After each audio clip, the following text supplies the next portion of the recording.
Centralise थी।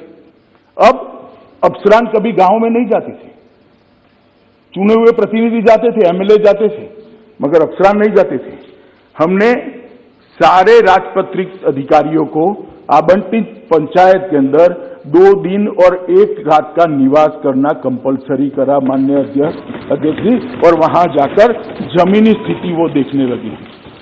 उनका उद्देश्य है, उनको काम दिया गया है, वहां विकास के काम जो अटके हैं, जो कमी है, जो कमियां हैं, उसकी लड़ी को जोड़ने का उनको काम दिया गया है, पंचायत को सशक्तिकरण करने का।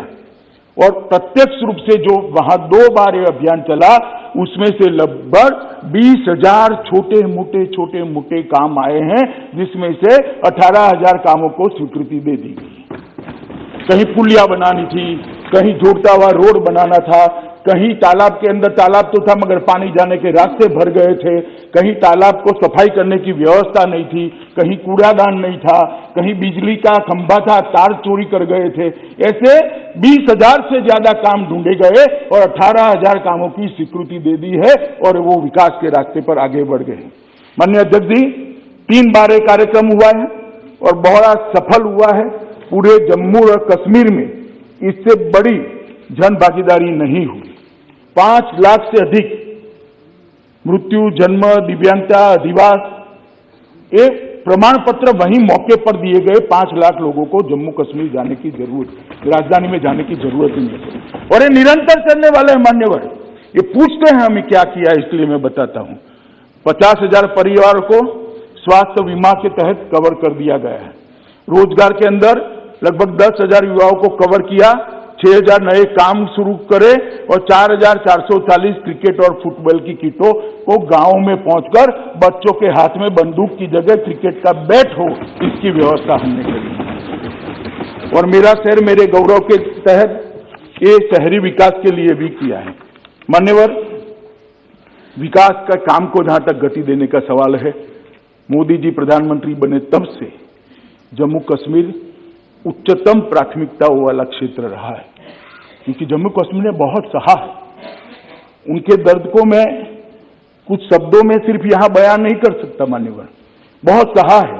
इसलिए लगभग प्रधानमंत्री विकास पैकेज पीएम योजना की जो घोषणा हुई, उसका पुनर्निर्माण और मेगा विकास का जो पैकेज था, इसके तहत 58,627 करोड़ रुपए की परिव्यय की 54 योजनाएं थी।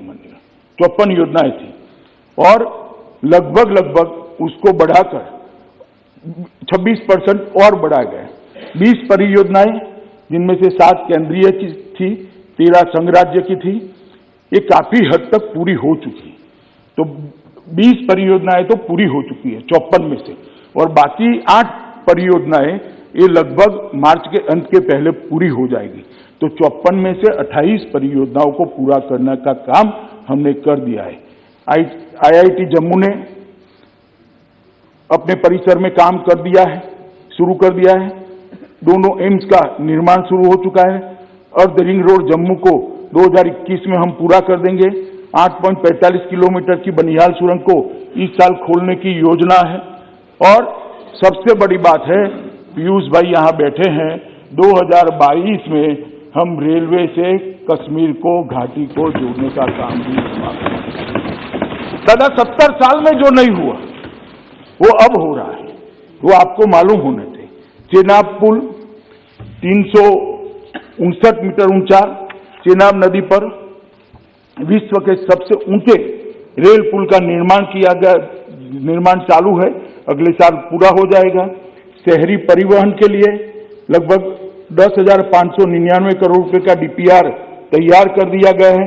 लाइट रेल ट्रांजिट सिस्टम को भी 4 वर्ष में हम पूरा करेंगे, जिसके जम्मू और कश्मीर में 2 कॉरिडोर होंगे। परियोजना के डीपीआर को अंतिम मूल आकार दे दिया है। मान्यवर, बहुत बड़ी संभावनाएं हाइड्रो पावर की जम्मू कश्मीर के राज्य में थी, मगर उसका दोहन नहीं होता था, क्योंकि एडमिनिस्ट्रेशन ही ठीक से नहीं चलता। आप जो कह रहे हैं ना, क्यों कर रहे हो, अफसर चाहिए वहां। हम जम्मू कश्मीर को मंथर गति से चलाना नहीं चाहते। जम्मू कश्मीर के विकास को द्रुत गति से चलाना चाहते हैं, इसीलिए अफसर चाहिए, इसीलिए अफसर भेजना चाहते हैं। प्रचुर जल संसाधन है मान्यवर, वहां पर प्रचुर, लगभग 14,867 मेगावाट की तराशी गई जल विद्युत की क्षमता है। उसमें से 70 साल में 3504 मेगावाट का दोहन किया गया है। मैं फिर से एक बार कहता हूं, 14,000 में से 3500, और अभी जो 17 महीने का हिसाब पूछते हैं, उनको मैं बताना चाहता हूं, सिर्फ 17 महीने में 70 साल में 3504 और 17 महीने में 3490 मेगावाट का काम शुरू कर चुके हैं। एक बाजू आपकी 4 पीढ़ी ने जो काम किया है, वो हमने 1.5 साल के अंदर काम किया है, 1.5 साल के अंदर। ये मालूम होना चाहिए। पिछले 2 वर्ष में लगभग 3000 मेगावाट की जो बंद पड़ी हुई परियोजनाएं थी, इसको भी चालू करने का काम किया है और 3300 मेगावाट की नई शुरू करेंगे।